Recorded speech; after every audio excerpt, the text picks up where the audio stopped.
Hello students, this is lecture number 5 on unit number 4, digital storage oscilloscope. Digital storage oscilloscope. The main difference between analog oscilloscope and digital oscilloscope is this word storage. It has additional facility provided so that we can also store the applied waveform into the memory of the oscilloscope. So this is storing is the additional facility available in DSO. So because of the storing is done with the help of memory, so there is a requirement of conversion of analog things into digital, and as the waveform is displayed in the form of analog, so again there is a requirement of conversion of analog things into digital things are again converted into analog further. So this is one diagram available. So we will see a popular diagram of the DSO first. So this is the block diagram of DSO.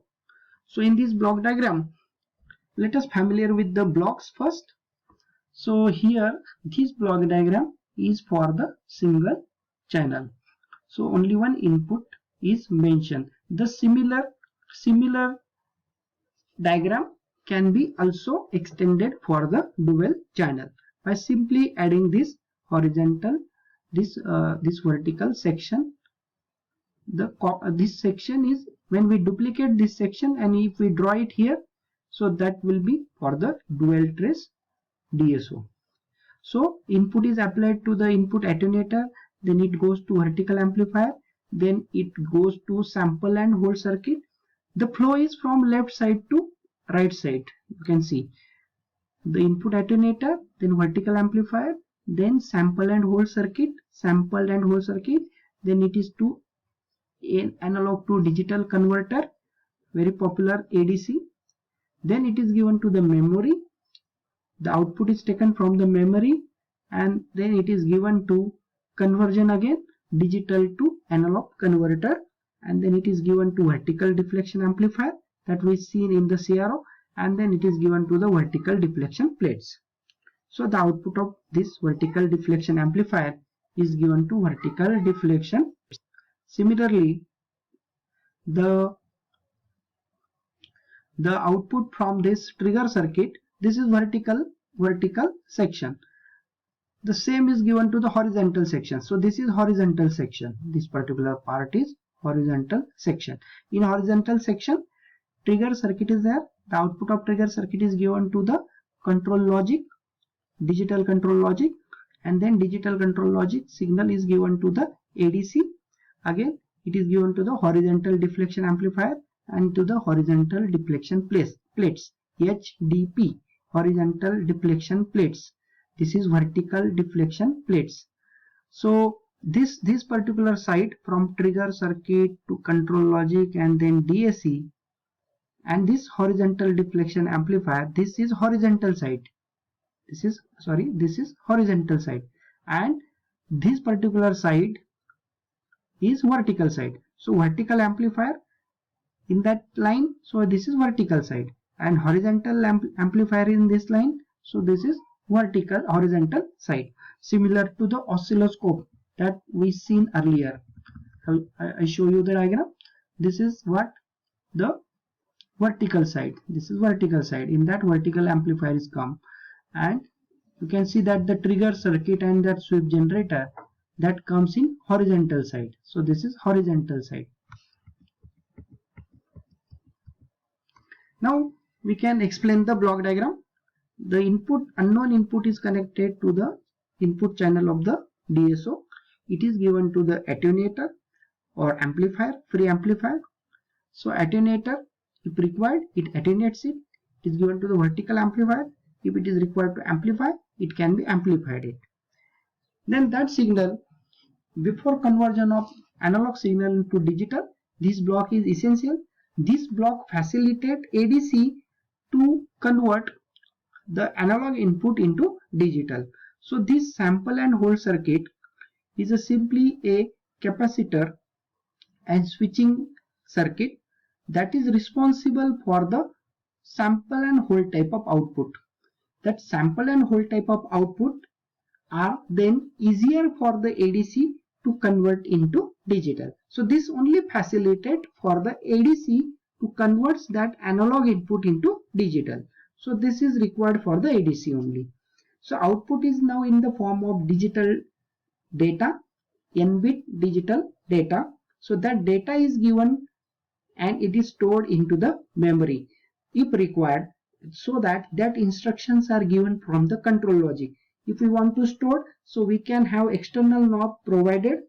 So once we press that knob, so that control logic knows that the user want to store the waveform. So he generates the signal and that signal is given to the memory, so that he tell to memory that now you can write the or you can store the information into your memory. And suppose user want to display that waveform onto the screen of the CRO or DSO, then again the control logic gives signal to ADC as well as to the memory that now the output should also available for the display purpose. So now that data output is also available. Now the output of memory is also digital. The input is also digital because that is after ADC. So, but the output that we want to display on the CRO screen, DSO screen, is analog form. So again it is required to convert into analog because this is digital output. So this digital output is further converted into analog output using D to A converter. Maybe R to R or binary weighted D to A type of DAC is used. Then it is given to vertical deflection amplifier. Vertical deflection amplifier gives that output to vertical deflection plates, and according to that output the signal is, the electron beam is moving vertically. So because this amplifier is responsible to move the waveform vertically. Similarly, when input is applied, that is also detected by trigger circuit. Trigger circuit gives information to control logic that input is available for the display or storing. So it gives signal to control logic, and accordingly control logic generate the sawtooth waveform automatically. Now there is no separate sawtooth generator available here as a block. So this control logic is responsible to generate the sawtooth waveform. As the sawtooth waveform, that is digital sawtooth waveform, is available, so that it is also converted into analog, and then it is given to the horizontal deflection amplifier. Horizontal deflection amplifier, HDA. The horizontal deflection amplifier simply gives that output to horizontal deflection plates. So CRO displays that horizontally. So both at a time, vertical deflection amplifier and horizontal deflection amplifier gives signal to CRT. So that signal is displayed on the screen of the CRO. So this is about the block diagram explanation of DSO, digital storage oscilloscope. So this is about the vertical side and this is about the horizontal side of the DSO. So this is additional diagram provided.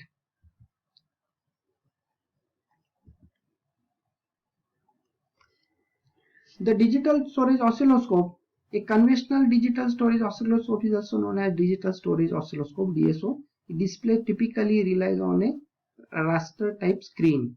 So there is a special type of screen, that is raster type of screen, rather than the luminous phosphor found in the older analog oscilloscope. So this is the changes that made in the DSO, digital storage oscilloscope.